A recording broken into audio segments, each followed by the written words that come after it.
के विषय में जानेंगे। सबसे पहले मुगल शहर 16वीं-17वीं शताब्दी में मुगल शहरों की विशेषताएं। तो मुगल काल में जो शहर थे उन शहरों में जनसंख्या का केंद्रीकरण था, मतलब जहाँ पर शहर होता था, जहाँ पर मुगल शासक रहते थे, वहाँ पर जनसंख्या काफी ज्यादा हुआ करती थी। उन शहरों में विशाल भवन हुआ करते थे, अमीर शाही परिवार के लोग हुआ करते थे, शोभा समृद्धि दिखाई पड़ता था उस क्षेत्र में, सबका केंद्र होता था। मुख्य रूप से उस समय मुगल काल में आगरा जो शहर है, दिल्ली शहर और लाहौर ये राजधानियां हुआ करती थी और इन्हीं क्षेत्रों से प्रशासन का कार्य होता था। शाही प्रशासन का केंद्र यही शहर हुआ करते थे। इन शहरों में मनसबदार और जागीरदारों का आवास हुआ करता था। मनसबदार बताएं कि विभिन्न प्रकार के सैनिक होते थे जिनका एक अलग अलग रैंक होता था। अधिक रैंक वाले सैनिक को अधिक पेमेंट मिलता था, अधिक सुख सुविधा मिलता था उसका, जबकि कम रैंक वाले को कम मिलता था। तो मनसबदार एक प्रकार के सैनिक का रैंक होता था अलग। और जागीरदार जैसे जमींदार होता है उसी प्रकार से मुगल काल में जागीरदार होता था, उसका काम राजस्व वसूल करना होता था। इनका आवास शहरों में होता था। ये अपने आप को अमीर दिखाने के लिए भी, अपने आप को समृद्ध बतलाने के लिए भी अपना आवास कहाँ बनाते थे? शहरों में। सम्राट किले में रहता था। किला वह स्थान होता है जहाँ चारों तरफ से उस राजा की सुरक्षा के लिए सबसे बेहतरीन जगह होता है। किलेबंदी होता है, चारों तरफ से पत्थरों या मजबूत दीवारों पर घेरा होता है, उसके अंदर सैनिक होते हैं जो राजा की सुरक्षा में लगे रहते हैं।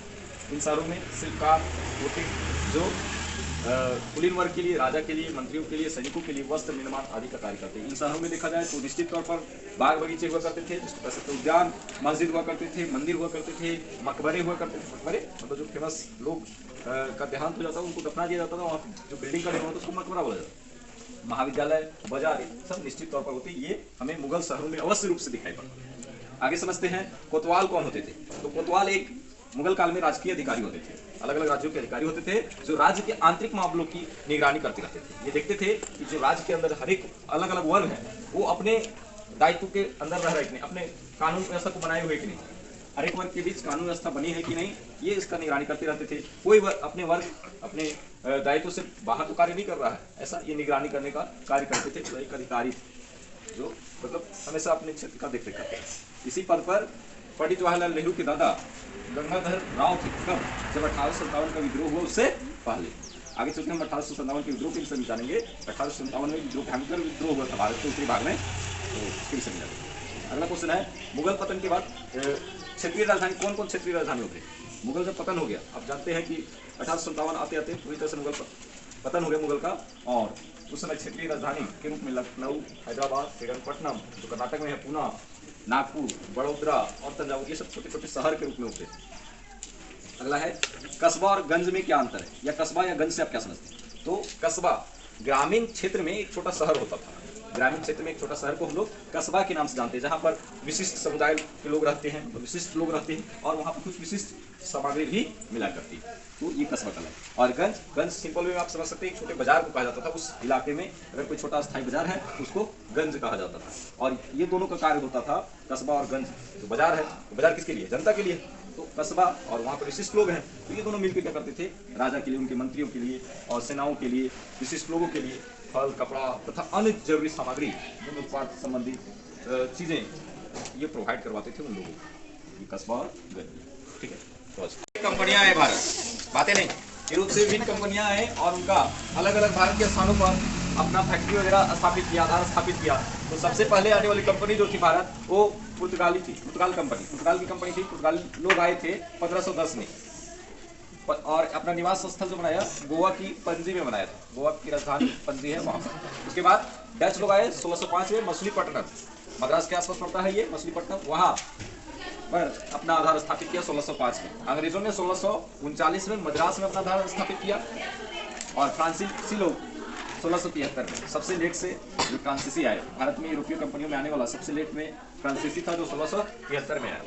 पुर्तगाली सबसे पहले आए थे और सबसे लेट से भी गए पुर्तगाली लोग भारत से। अगर मैं विभिन्न कंपनियों की बात करूं, कौन कौन कंपनी भारत आए यूरोपीय कंपनियां, तो इसे हम ट्रिक से कर सकते हैं। पूरी अंडे फ्री, पू अर्थात पुर्तगाली, ड फॉर डच, अ से अंग्रेज, डे से डेनिश और फ से फ्रांसीसी। पूरी अंडे फ्री क्रम से है, सबसे पहले पुर्तगाली आए, फिर डच, फिर अंग्रेज, फिर डेनिश और फिर फ्रांसीसी। अगला प्रश्न है 18वीं शताब्दी के अंत आते आते स्थल आधारित साम्राज्य जो था उसका जगह जल आधारित साम्राज्य ले लिया। पहले स्थल आधारित साम्राज्य हुआ करता था, मतलब जो भी साम्राज्य होता था वो मुख्य स्थल क्षेत्र से जुड़ा होता था मुगल काल में। लेकिन 18वीं शताब्दी के अंत आते थे जब अंग्रेजों का शासन हो गया भारत में, तो वही साम्राज्य शिफ्ट हो गया स्थल से हटकर जल की ओर, जल आधारित साम्राज्य। कब और कैसे इसका वर्णन करना। तो 1757 यानी प्लासी का युद्ध हुआ, और प्लासी के युद्ध के बाद अंग्रेजों का राजनीतिक सत्ता प्राप्त हो जाता है। भारत में राजनीतिक सत्ता प्राप्त हो जाता है, यानी शासन करने लगते, राजनीतिक नियंत्रण हो जाता है। और जब अंग्रेजों का राजनीतिक नियंत्रण हो जाता है तो वे यहाँ पर पहले से भी इनका उद्देश्य था व्यापार, और वे फिर इस बात पर जोर देने लगे कि अंतर्राष्ट्रीय व्यापार को बढ़ावा दिया जाए, मतलब एक देश से दूसरे देश में व्यापार किया जाए। और अंतर्राष्ट्रीय व्यापार जो होता है वो समुद्र के माध्यम से ही होता है।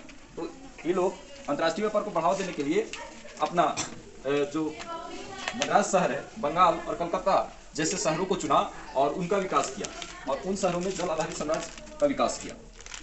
हम उन साम्राज्यों को, उन शहरों को विकास करने के लिए, व्यापार को बढ़ावा देने के लिए बंदरगाह बनाना बड़ी जरूरी है। तो बंदरगाह का निर्माण किया, और भी वहाँ सारे उन शहरों में, बंगाल, मद्रास और कलकत्ता में बहुत सारी व्यापार से संबंधित चीज़ों का स्थापना किया, जैसे बैंक मुहैया करवाया उन शहरों में। इन क्षेत्रों में जनसंख्या का केंद्रीकरण हो गया, काम करने के लिए लोग जुटेंगे ही, क्योंकि अंतर्राष्ट्रीय व्यापार हो रहा है। तो विदेश से सामान जब आएगा तो वहाँ लोग चाहिए ही चाहिए सामान को ले जाने के लिए, पहुँचाने के लिए। तो जनसंख्या का केंद्रीकरण हुआ, यहाँ अनेक संस्थान निर्मित किए गए। मतलब अब जब सामान आ रहा है तो बहुत सारा संस्थान होगा, बैंक होगा, उसको रिकॉर्ड रखने वाला होगा, कौन सामान आ रहा है, कौन जा रहा है, जांच करने वाले लोग होंगे, है ना, टैक्स लगाने वाले लोग होंगे। कोई सामान जैसे बाहर जाता है विदेश तो पहले टैक्स लगाया जाता है, कोई सामान बाहर से आता है तो आयात शुल्क लगाया जाता है उस पर, कोई सामान बाहर जाता है निर्यात शुल्क लगाया जाता है, आप बाहर भेजना है तो आप इतना टैक्स दीजिए। तो संस्थान वगैरह बहुत सारे निर्मित किए गए, और इस प्रकार से निहित क्षेत्रों से, बंगाल, मद्रास और कलकत्ता से भी पूरे देश में शासन चलाया जाने लगा, यानी ये क्षेत्र जल आधारित साम्राज्य प्रशासन का केंद्र हो गया। नेक्स्ट क्वेश्चन है, औपनिवेशिक शहर में रिकॉर्ड संभाल कर क्यों रखे जाते थे। औपनिवेशिक शहर कहे तो यानी अंग्रेजों का जो शासन था शहरों में, उन शहरों में रिकॉर्ड संभाल के रखे जाते थे। इसके क्या कारण है। तो रिकॉर्ड बहुत अच्छा चीज होता है, इससे क्या बेनिफिट है कि हमें रिकॉर्ड जब संभाल के रहते हैं तो रिकॉर्ड के माध्यम से शहर की आबादी परिवर्तन की जानकारी मिलता है। मान लो रिकॉर्ड रखते ही नहीं तो बढ़ा आबादी या घटा कैसे पता चलेगा। अगर बढ़ रहा है शहर की आबादी तो समझिए कि शहर का विकास हो रहा है कहीं ना कहीं, तब तो लोग जाते हैं शहर। अगर घट रहा है इसका मतलब क्या है, शहर का विकास। तो ये पता कब चलेगा, जब आप पुराना रिकॉर्ड रखेंगे, शहर की आबादी का परिवर्तन की जानकारी मिलता है। इसके अलावा रिकॉर्ड रखने से पता चलता है चारित्रिक विशेषताओं का पता चलता है। चारित्रिक विशेषताओं कहे मतलब महिला की स्थिति, उस शहर की स्थिति में सुधार हुआ या खराब हुआ, महिला की स्थिति सुधरी या खराब हुई, शहरों की स्थिति सुधरी या खराब हुई, राजकोष यानी उस शहर का बढ़ा या घटा, मतलब उस शहर का आमदनी बढ़ा या घटा, या उस शहर में यातायात, सफाई, प्रशासनिक गतिविधियों को समझने के लिए कैसा है, यातायात सुविधा कैसा है, सफाई कैसा है, तो ये सब समझने के लिए भी रिकॉर्ड रखे जाते हैं। इन रिकॉर्ड से जन्म दर पता किया जा सकता है, मृत्यु दर पता किया जा सकता है। आप जन्म दर, मृत्यु दर पता करेंगे तब तो ही इसके विषय में आप कर पाएंगे कोई प्रावधान।